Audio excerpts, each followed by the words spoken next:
The knife caught the chandelier light as my father carved, and the room held its breath. Silver clinked in soft, practiced rhythms. The old oak table gleamed beneath china that only saw daylight in December. Steam from the turkey drifted like a low winter fog, cinnamon and rosemary lifting into the air. Then my father straightened, cleared his throat, and in a voice that carried down both leafed-out tables, he said, "Lindsay, it's time you start paying rent, $800 a month. Or you should find your own place." 22 faces froze between bite and breath. Somewhere, a fork dropped a small, bright chime that sounded like an alarm. My sister tilted her wine glass and smiled without warmth. "Good luck with that," she said, and the chandelier hummed as the furnace kicked on. My mother moved her napkin, then her water glass, touching anything that wouldn't argue back. I stared at my plate where the cranberry bled into the potatoes, and my own pulse tapped against my throat like a quiet, insistent knock. Before I go on, tell me where you're listening from down in the comments.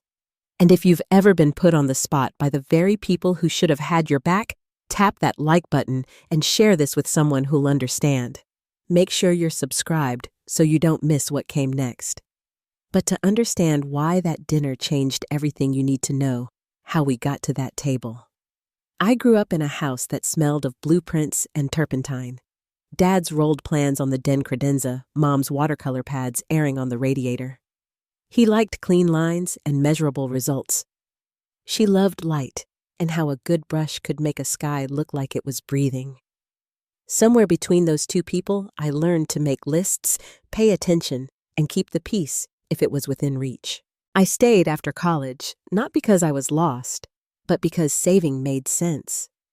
I cooked 3 nights a week, did the grocery runs, and deep cleaned the bathrooms every weekend until the tile lines looked like white thread. I added $200 quietly into the household budget each month and didn't make speeches about it. At work, my numbers rose first as a junior advisor, then with my own clients, young couples with ordinary hopes and hard spreadsheets, people who wanted a future they could afford. I thought if I kept doing things right, the people at home might eventually see me as I was, not as some old sketch they penciled in years ago. Sophie never had to audition for approval. She floated through the house like a favored season new dress here later. Start there. A car for safety that Dad registered under his name. Art history major downtown shows with moody captions, a life framed more by possibility than by bills. If anyone asked why she wasn't paying for this or that, Dad would shrug. She's finding her way. And I'd smile and pass the rolls. The week before Thanksgiving, I overheard him tell Mom I pushed papers not like he built anything real. I stood very still in the upstairs hallway listening to the radiator tick and waited for the sting to pass.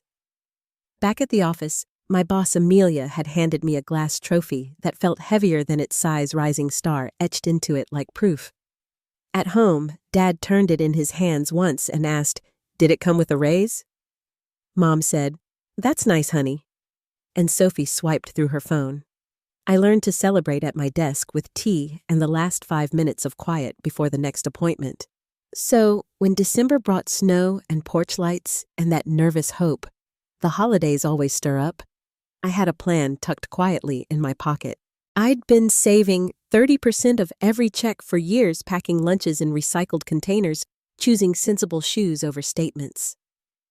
I'd toured more houses than I'd admit out loud. I knew which neighborhoods kept their sidewalks salted and which ones forgot. And 2 weeks before Christmas, a title company slid a ring of keys across a polished desk and said, "Congratulations." The brass felt solid against my palm. That night, I parked 2 streets over from our driveway and sat in the car, turning that key over and over in my hand. I rapped thoughtful, not expensive. A first edition on the Brooklyn Bridge for Dad. Better brushes for Mom's soft hair that wouldn't split. A vintage camera for Sophie, weighty and real, a machine made to see. I arranged the table cards in careful loops of ink, set the silver straight polished the water spots from the candlesticks that used to sit in my grandmother's dining room. Aunt Patricia arrived early and said, "You've got an eye for a table, Lindsay." I felt a small lantern of warmth switch on inside me. Snow started around 3, like ash from a fireplace. Sophie breezed in at that same moment, a dress I'd seen in a boutique window, and a stack of gifts wrapped by someone paid to make corners sharp. "Traffic," she sang, and Dad stood. "Princess, you look perfect." I folded a napkin, smoothed a wrinkle that didn't exist, and told myself that tonight was not a competition, just a reveal. A gift to my family that proved I was in my way, building something real. We took our seats. The house hummed with the reliable sounds of a holiday, a football game murmuring in the den. Grandma Evelyn reminding the cousins to pass to the left, the oven fan settling into its low whir. Uncle Robert asked how work was, his tone that rare mix of curiosity without the test inside it. I said, "Good. It's been a strong year. Senior advisor now. Helping first-time buyers, and I saw the opening to make my announcement. I've learned so much about the market that Dad's voice cut clean through the room. "Speaking of your situation, your mother and I have been meaning to talk." He set the knife down parallel to the platter and engineer's alignment and rested both hands on the table like he was sealing a plan. A hush fell that made the clink of ice in Aunt Patricia's glass sound inappropriate. "You're approaching 30. You have a good job. It's time you started paying rent $800 a month, or you find your own place. It is a strange thing to feel heat crawl up your neck when the room is perfectly winter cool." I could feel every eye travel between the head of the table and the place where I sat halfway down a bead in a string of relatives who suddenly seemed much further away. Mom said softly, "James, is this the time?" and he didn't look at her. "Perfectly reasonable discussion," he said. "Bedroom utilities, food, or independence?" "Your choice." Sophie's smile didn't reach her eyes. "You'll last a week," she murmured, swirling her wine. Grandma Evelyn angled her head, and in that long-trained voice meant to steady a room, said, "Not dinner talk." But the damage had already settled like a thin cold over everything. I looked at the cranberry now leaching into the potatoes on my plate and felt something let go in my chest with a small, quiet click. I thought of the keys heavy in my purse. I thought of the midnight closings of spreadsheets where every cell added up to a future with my name on it. I thought of the nights I had stood at the sink, rinsing plates while my father listed the hard facts of a bridge he'd built, and Sophie scrolled through photos untouched by dishes or doubt. I had imagined his face tonight, surprised proud, maybe one of those slow nods men give when they approve of what they didn't see coming. I had imagined being seen, and that imagining hurt more than his words. The room waited for me to plead. That was the familiar choreography. I would soften my voice, make a case offer a compromise, laugh it off so the gravy wouldn't turn. Instead, I reached for my napkin and folded it once, then again, each edge, sure. My mother noticed my hands and went very still. Aunt Patricia set her fork down with the grace of someone refusing to join a scene. My father watched me as if measuring load and span. "Well," he said. I met his eyes. There was nothing in me that felt like a child just then, nothing that wanted to shrink to fit the space he kept for me in his mind. The house creaked as the heat shifted in the ducts, that old winter sound of settling wood. A cousin coughed into his sleeve. The snow outside softened the street into something almost gentle. "Thank you for dinner," I said, and heard my voice come out even. "And thank you for hosting." I pushed my chair back, the leg catching on the rug in a small scrape that sounded louder than it was. "I don't want to ruin dessert." I stood, smoothed my sweater, and felt Aunt Patricia's eyes on me like a hand at my back, steadying without touching. "Sit down," my father said, not loud, but in that tone he used on project sites when a crane operator started moving too soon. "We can discuss terms after the blessing." terms my grandmother repeated just once, as though tasting the word and finding it bitter. Sophie laughed, not full, not free, a quick, breathy thing meant for the people closest to her. "Oh, come on, Lindsay," she said. "Don't make a scene."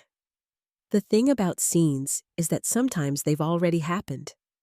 Sometimes you are simply the first person to notice that the curtain fell an hour ago and everyone kept eating. I looked at my mother. She had that look she wears when one of her watercolors goes muddy, when she has layered one too many washes and the paper gives back a brown that doesn't belong to any sky. Her fingers rested on the rim of her glass, whitening at the tips. "Please," she whispered, "I could have defended myself. I could have listed the dinners, made the weeks of groceries, the weekends that smelled of bleach and lemon oil.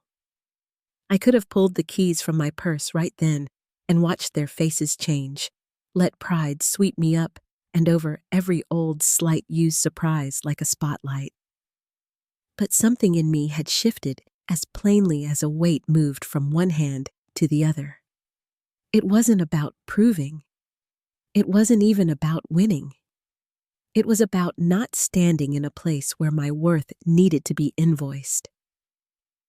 I gathered my plate to carry it to the kitchen, a reflex I'd honed since childhood, then set it back down again.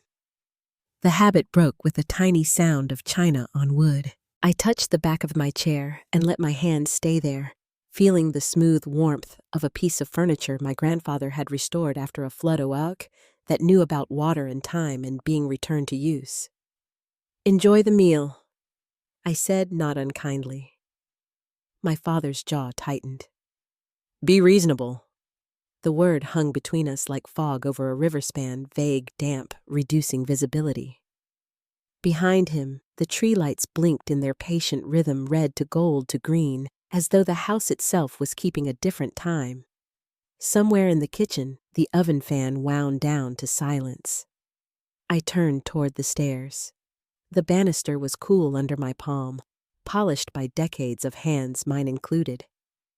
Behind me, chairs shifted, a cousin whispered. Someone lifted a spoon and set it down. At the first riser, I paused, feeling the whole house inside my chest, its photographs and dents in drywall, its quilts folded in cedar, its laundry baskets waiting on the landing, its arguments and apologies and birthday candles in the junk drawer. Snow ticked at the window glass by the landing like a soft, persistent reminder. I took the next step, then another. The room behind me breathed out and in again, finding its sound without me. I didn't know yet what I would pack, or what words would be said at the bottom of those stairs, or how long the night would be. I only knew the weight of the keys in my purse and the strange, quiet steadiness in my legs. At the top, the hallway stretched ahead, familiar and narrow, a runway lined with old-school photos and watercolor landscapes of places we had never been. I stood there listening to the muffled voices gather and break my name, a small ripple in the current.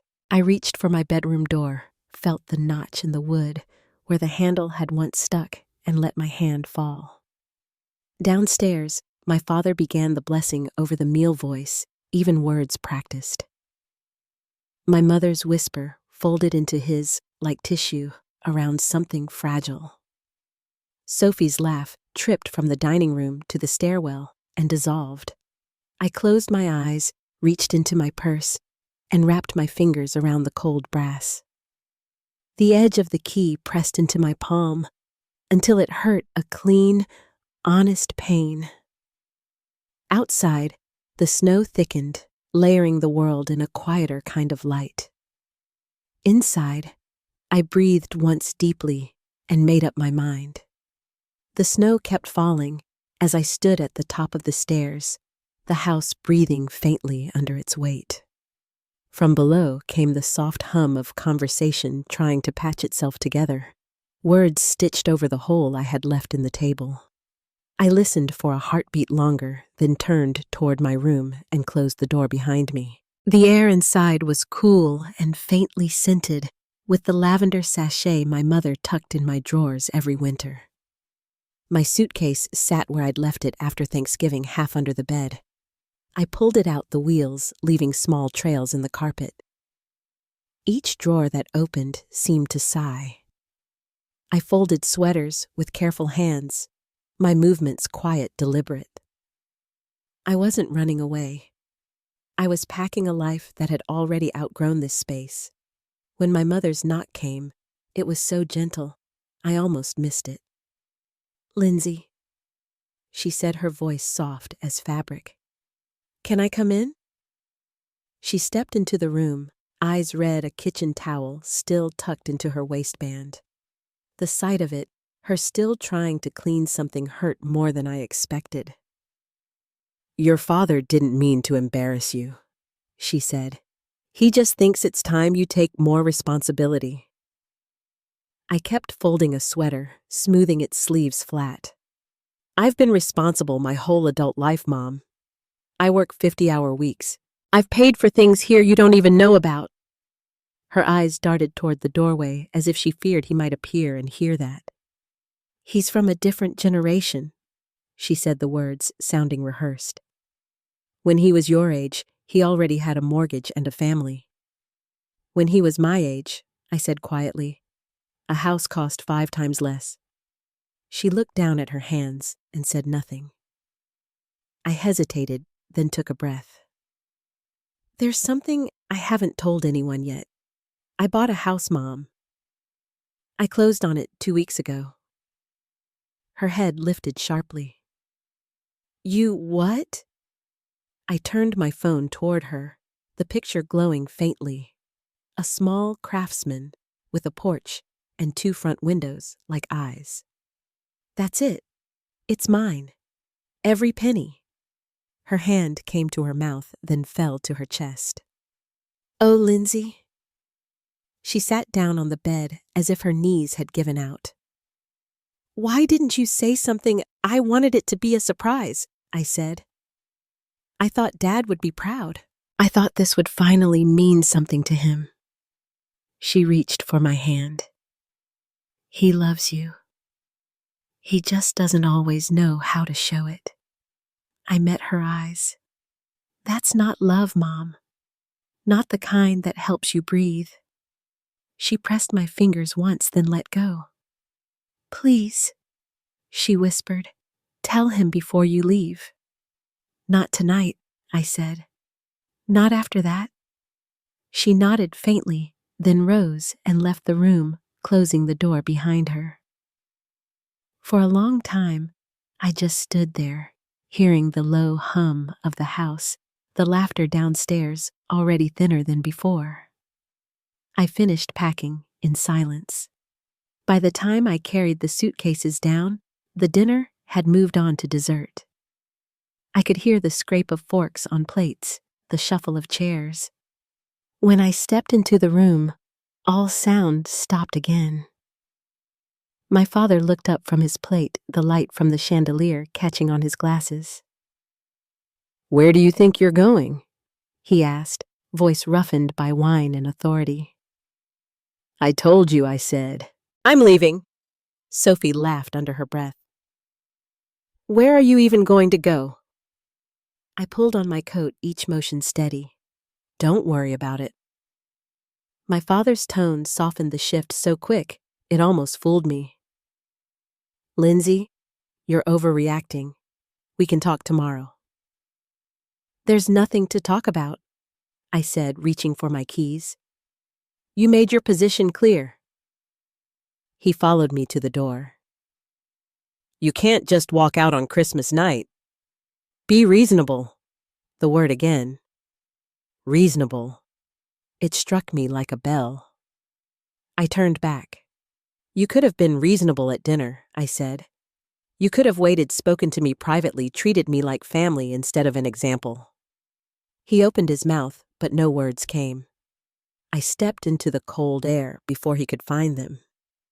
Snow brushed my face, light and dry, soft as dust. Sophie called after me from the doorway.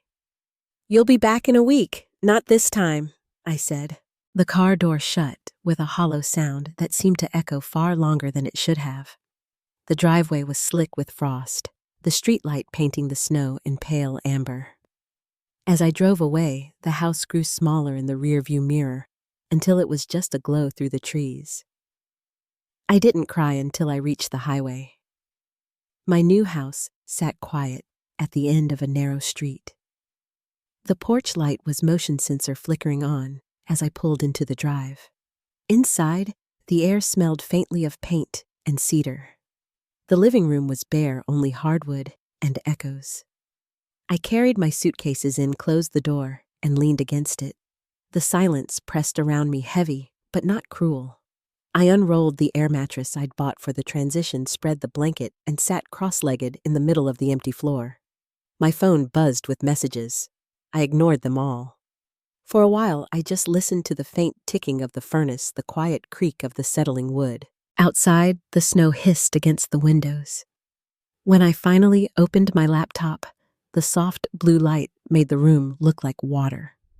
My spreadsheets filled the screen, numbers, categories, months of meticulous planning. Groceries, utilities, phone bill, car insurance. I scrolled through each line, and something shifted in my chest as the pattern became clear. I had been paying for more than half of what that house ran on the premium internet, Sophie's car insurance, the streaming accounts everyone used, the grocery contributions, even most of the family phone plan. $600 every month, leaving my account without question. I stared at the numbers for a long moment, then closed the laptop. It wasn't anger that came, it was something colder, clearer.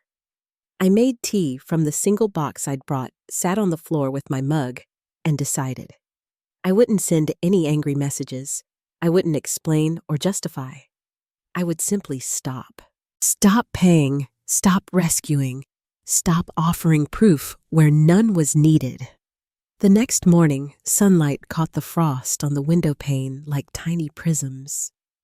I felt calm, almost rested. I logged into my accounts and separated my cell phone from the family plan, keeping only my number.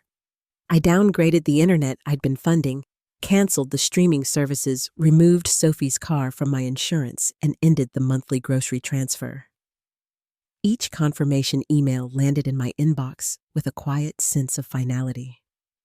By noon, I had reclaimed $600 a month and a measure of peace I hadn't realized I'd been buying on credit.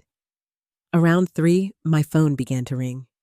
Dad first, then Sophie, then Mom.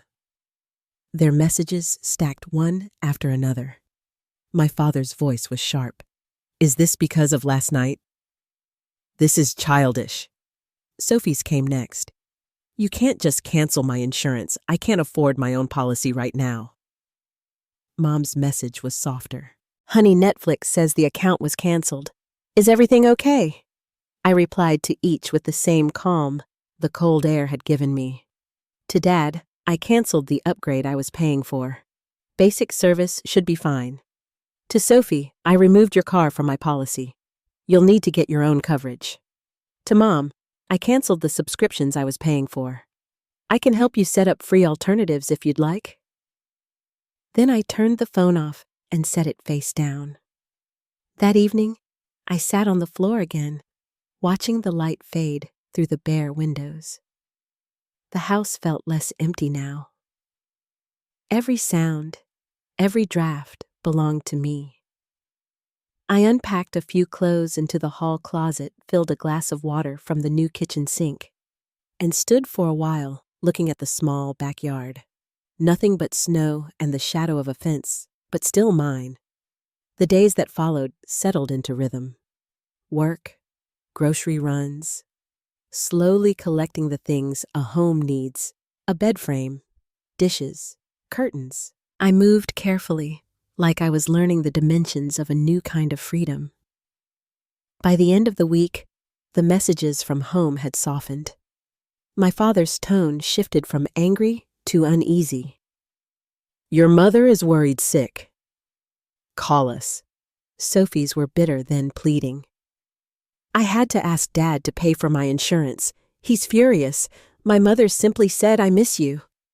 2 weeks later, I finally called her. She answered on the first ring, her breath catching in relief. "Lindsay, thank God. Are you all right? Where are you staying?" I'm fine, I said. At my house? There was a pause. Your house? The one you showed me? Yes, I moved in on Christmas night. She exhaled slowly as if letting go of 2 weeks of worry. I thought maybe you said that just to make a point. It's real, Mom. I've been settling in. Your father feels terrible, she said after a moment. He didn't know about the house. I'm not ready to talk to him yet, I said. He needs to understand what he did. And what I've been doing for years. Silence filled the line, thick and quiet. I love you, she said finally. I love you too, Mom, I replied, but I need time. When we hung up, I felt both lighter and lonelier. The house seemed to echo with both emotions. I walked through the rooms one by one, the kitchen, the small den, the empty second bedroom, and realized how much space I'd never had before. Space without criticism. Space without noise. The kind that lets you hear your own thoughts. By mid-January, the world outside my windows had changed. The snow melted into patches of gray, the sidewalks showing through again. I planted a small pot of basil on the windowsill, a bit of green against the pale winter. My paychecks now stretched further than they ever had. The numbers balanced neatly: income, savings, mortgage, utilities, no invisible outflow, no quiet resentment tucked between the lines. The first knock on my door came one Saturday morning, when the sun was still low. Through the peephole, I saw my father standing there, in his heavy coat, hands buried in his pockets. I almost didn't open it, but something in his posture, the slight hunch, the uncertainty, made me turn the handle. He looked older than I remembered, the gray at his temples catching the light. Lindsay, he said quietly. May I come in? I stepped aside. The house was warm, faintly scented with the coffee I'd just made. He glanced around, taking in the hardwood floors, the simple furniture, the soft colors. His eyes stopped on the framed print above the mantel, one of Mom's old watercolors I'd brought with me. You really did buy a house, he said. I did. He nodded slowly, still looking. It's beautiful. How did you manage this? I saved, I said. For 4 years. Worked weekends. Cut expenses planned. He sat on the edge of the couch, hands clasped loosely between his knees. Your mother told me you closed before Christmas. I was going to tell everyone that night, I said. But I guess you had other plans. He winced slightly. I didn't mean to humiliate you. I thought I was pushing you toward independence. I stood by the window, the sunlight falling across the floor. You didn't need to push me. I was already there. He looked up at me, his face softening. I know that now. I'm sorry, Lindsay. The words hung in the air like fragile glass. For years, I had imagined what they might sound like. Now they felt both heavier and lighter than I'd expected. I sat across from him. You know, I've been paying for a lot more than anyone realized. He frowned. What do you mean, the internet? The insurance, the groceries, the phone plan, even some of Sophie's bills. You thought I wasn't contributing, but I was carrying half the house. He blinked a slow dawning. I didn't know. I know, I said. That's the problem. He nodded once, quietly. I've made mistakes, yes, I said. You have. He looked down at his hands again. Your mother misses you terribly. I've told her she can visit any time I said. That's her choice. He nodded, then rose slowly. We're having dinner next Sunday. Just the 4 of us. Maybe you could come. I hesitated. The air between us felt fragile, but possible. If it's honest, I said. No pretending. He met my eyes. No pretending. After he left, the house felt still again, but not empty. I walked into the kitchen and set my mug in the sink, the quiet sound of porcelain against steel echoing in the room. For the first time, I felt something other than tension when I thought of my family, something closer to hope, small, but steady. Outside, the snow began again, soft as breath. The following Sunday arrived with a low gray sky that looked like brushed steel. I drove slowly through the quiet streets, the air carrying that faint smell of thawing earth. My hands rested loose on the steering wheel, but my heart beat harder the closer I got to my parents' house. The porch light was already on when I pulled into the driveway, as if my mother had been checking every few minutes to make sure it worked. I turned off the engine and sat for a moment listening to it tick as it cooled. It felt strange to see the place again after weeks of distance, every familiar detail slightly rearranged by time and tension. Mom opened the door before I even knocked.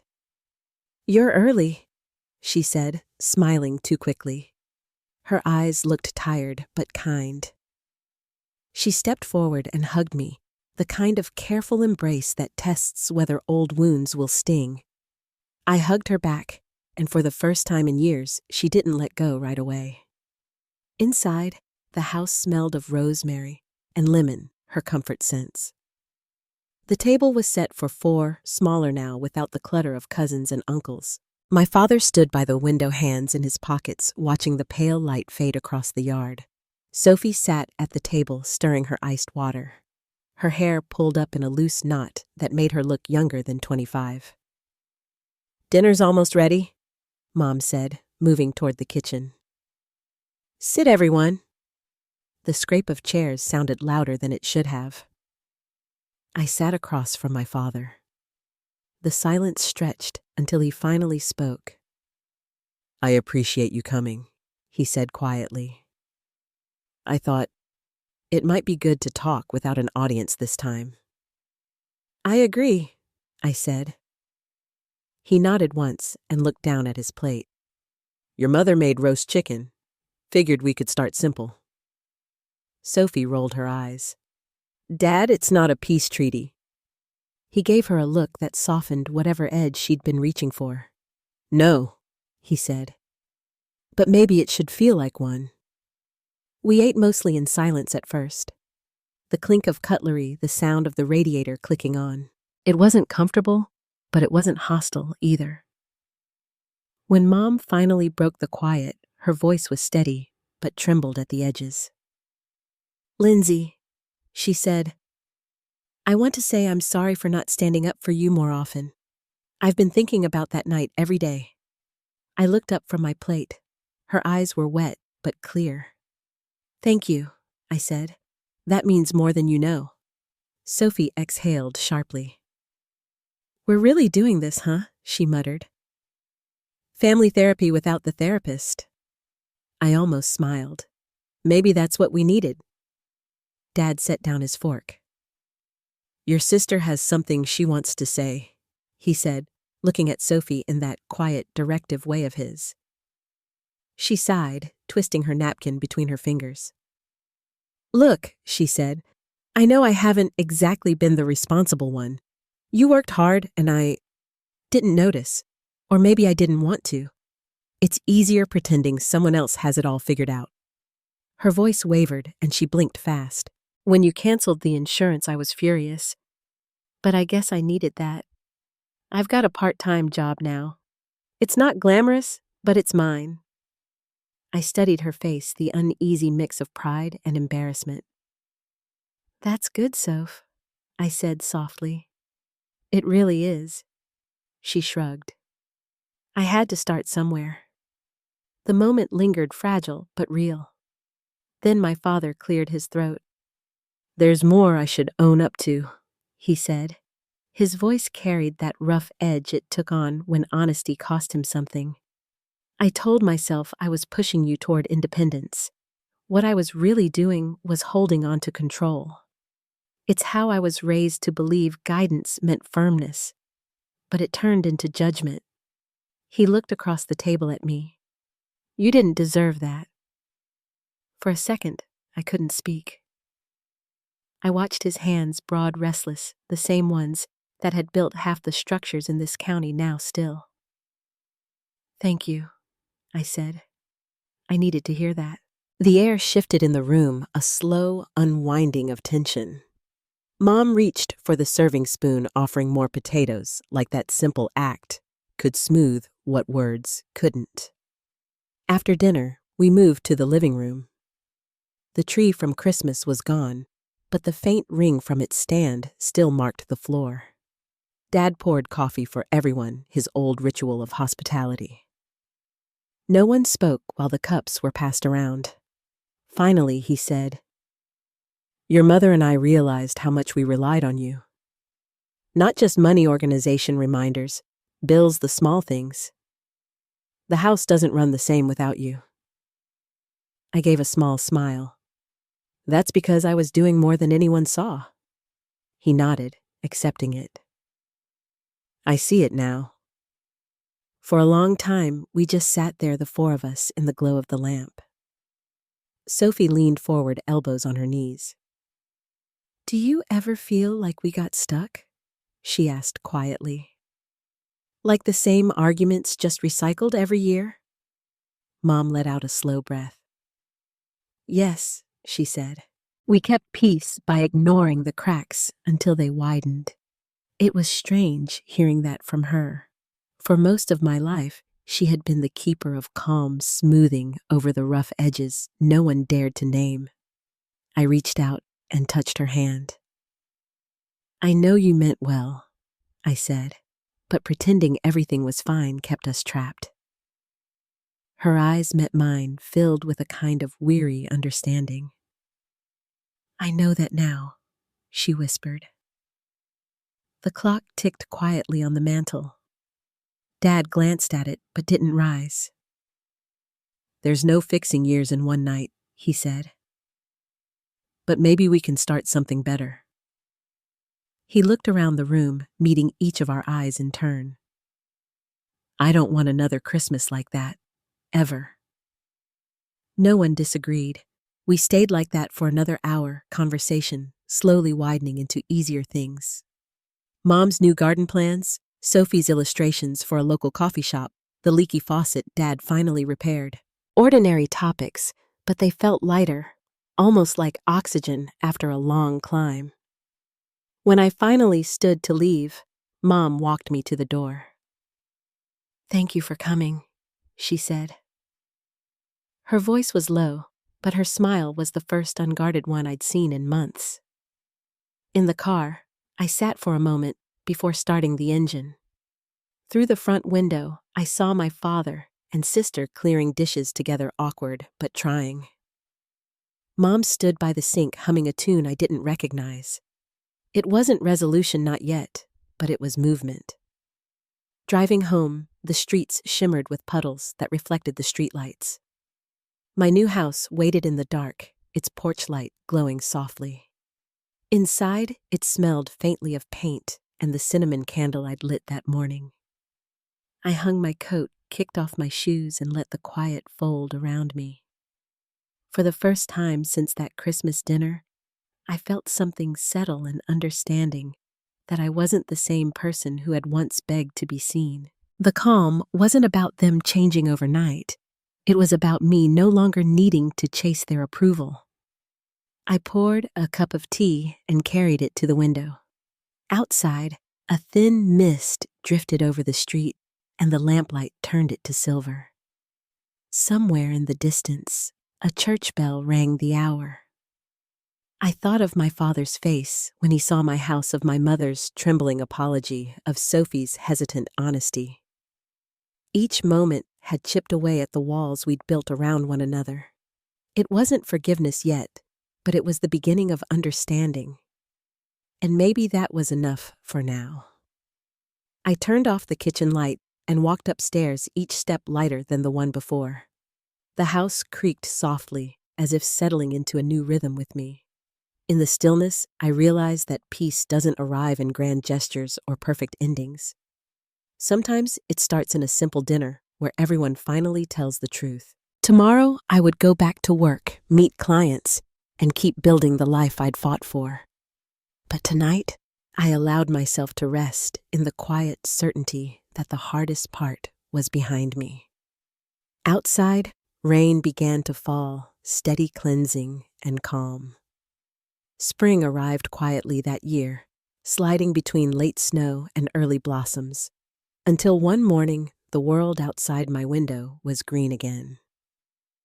I remember standing in my kitchen coffee mug in hand, watching the light spill across the countertop.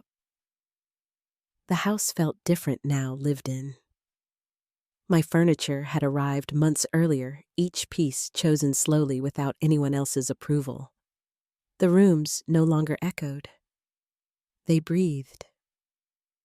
It had been 6 months since Christmas, 6 months since I'd walked away from that dinner table with shaking hands and a steady voice.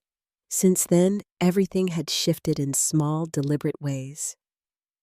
My days filled with work, new friendships, and the quiet satisfaction of paying bills that belonged only to me. I'd learned that independence wasn't just a word, it was a rhythm. On a Saturday morning in June, I was kneeling in the backyard pressing tomato seedlings into the soil when my phone buzzed in the grass beside me. The name on the screen made me smile. It was my father. We'd spoken often since that January dinner, brief calls that were careful but kind. I wiped my hands on my jeans and answered. I was thinking, he said, his voice uncharacteristically hesitant. We'd like to come by tomorrow. Your mother's been wanting to see the house again. Maybe bring Sophie too. I could help with that front step you mentioned. For a moment, I couldn't speak. The last time they'd seen this place, it was barely furnished. Now it was my home. Sure, I said finally. Come by around noon.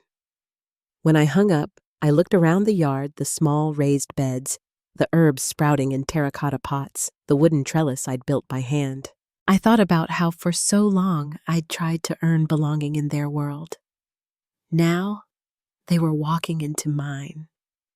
The next day was warm, the kind of early summer day that hums with quiet contentment. The house smelled faintly of lemon oil and fresh bread. I'd tidied every surface, but not out of anxiety. I just wanted them to see me as I was unguarded and whole. Their car pulled into the drive a little after noon. My mother stepped out first, holding a potted fern wrapped in brown paper. My father followed, toolbox in hand. Sophie trailed behind them wearing sunglasses and a light summer dress. She gave a little wave. Your place looks beautiful, Mom said as I opened the door. Her eyes moved around the living room, taking in the framed prints, the soft gray couch, the sunlight pouring through the windows. Dad set the toolbox near the door and looked around. You've done well, he said quietly. Really well. Thank you, I said, and meant it. We drifted naturally into the kitchen. Mom helped slice fruit, humming under her breath, while Dad examined the loose board on the front step. Sophie poured lemonade and leaned against the counter, watching me with a small smile. Your garden looks great, she said. I can't keep a cactus alive. Tomatoes are forgiving, I said, and she laughed. It wasn't the brittle laugh I remembered from before, it was lighter, like something new had taken root in her too. When lunch was ready, we ate out on the patio. The garden shimmered in the sunlight, bees moving lazily from bloom to bloom. Conversation flowed easily, touching on work neighbors and Mom's plans for a weekend art show.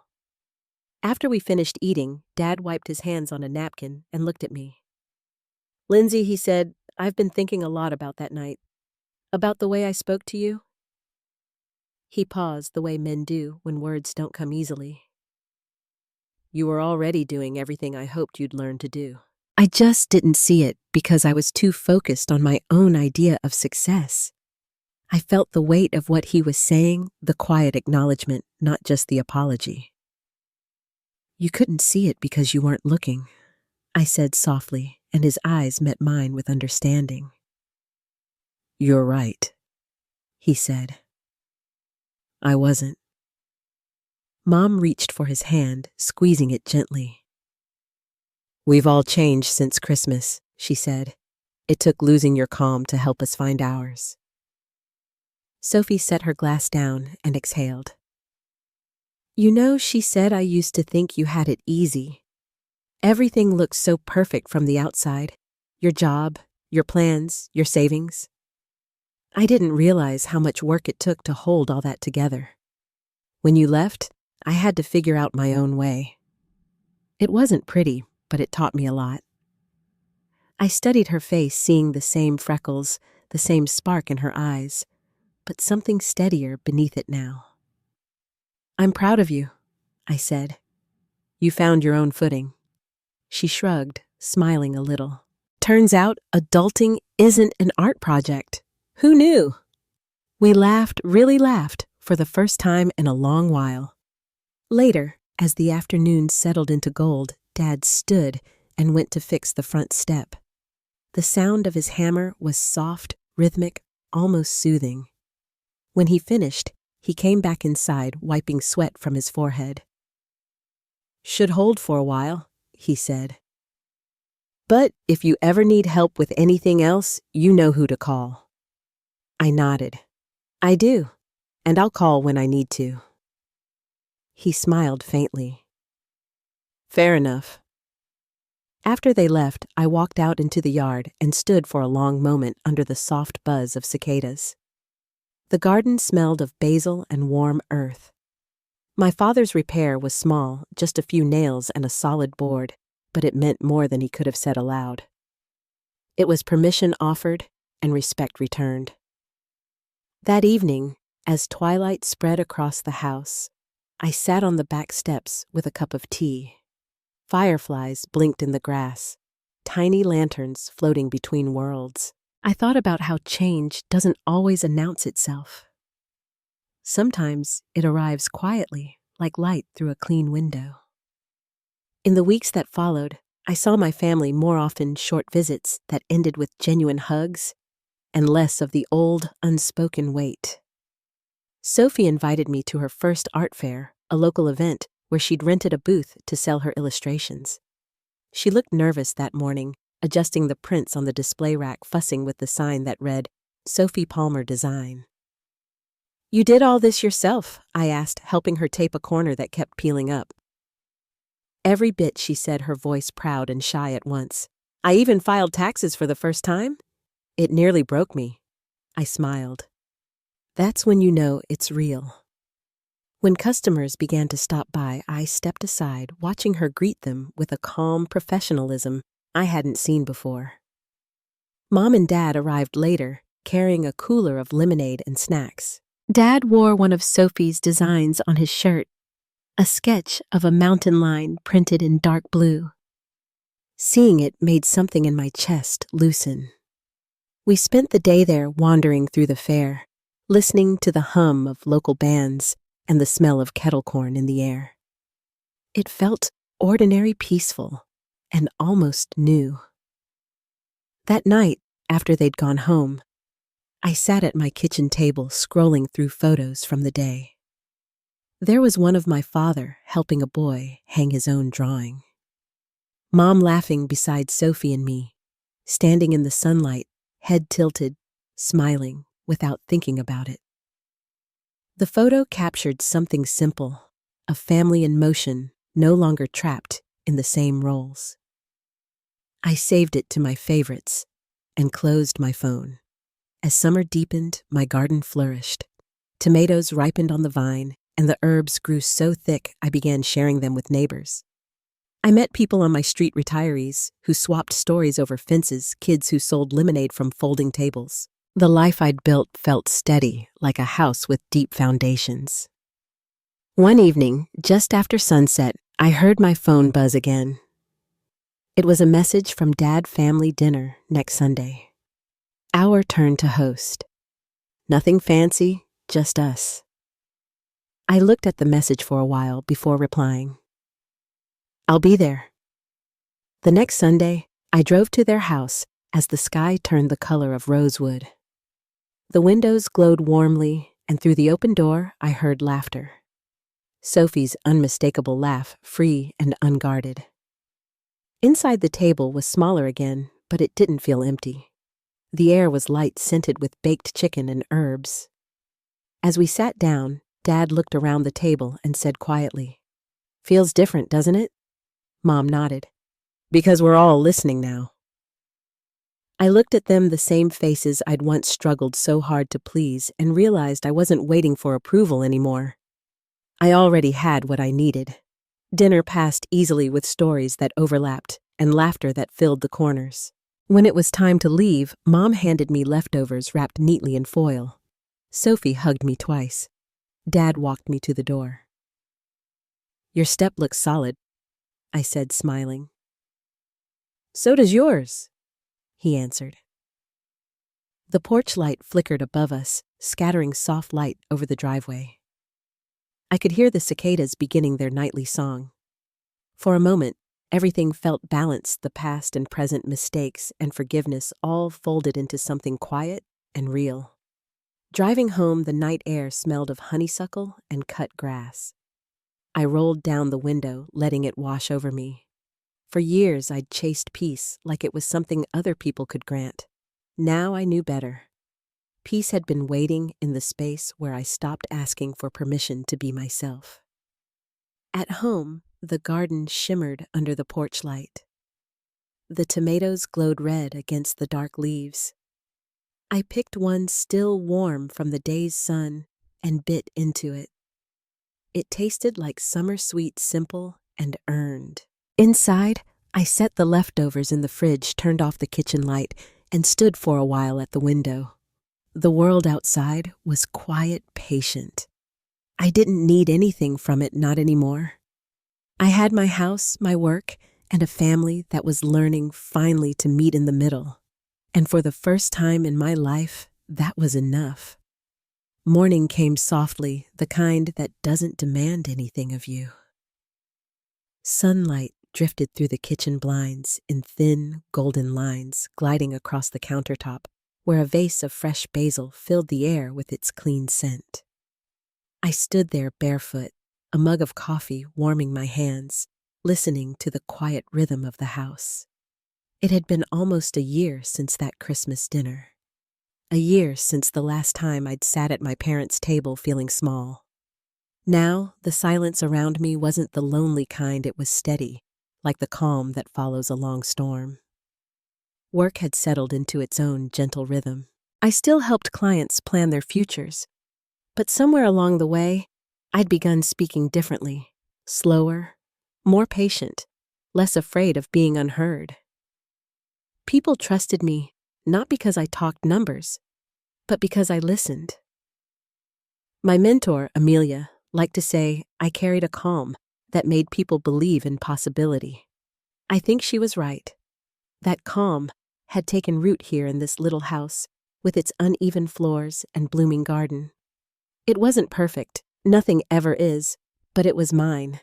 On weekends, I'd host small dinners for friends or neighbors. We'd sit out on the patio under strings of lights I'd hung one Saturday afternoon, talking until the stars began to show.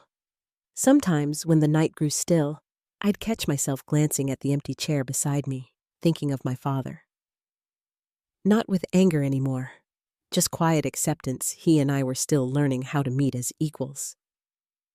One afternoon in late August, he called. His voice sounded stronger than usual, but there was a softness underneath it.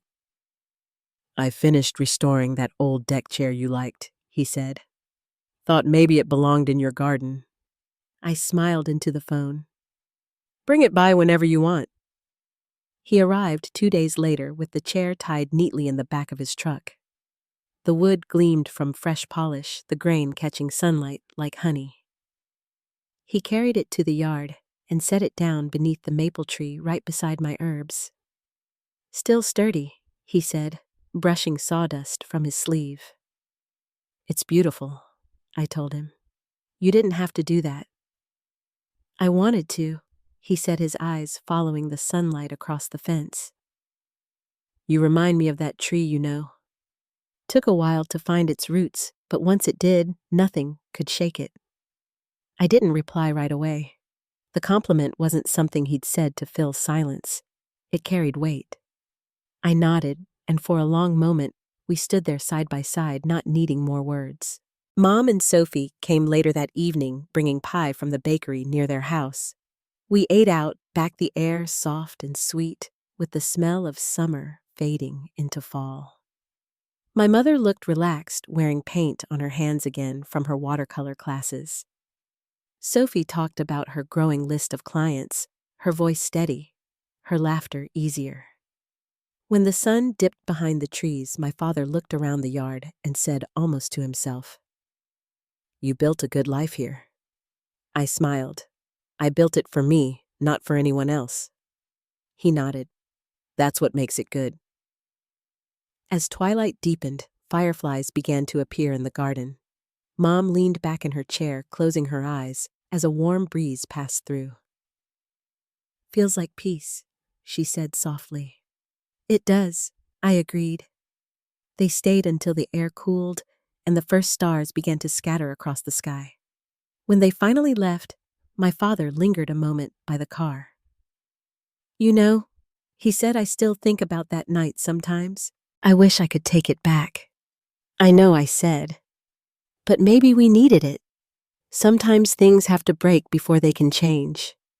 He gave a quiet nod, then squeezed my shoulder before getting in the car.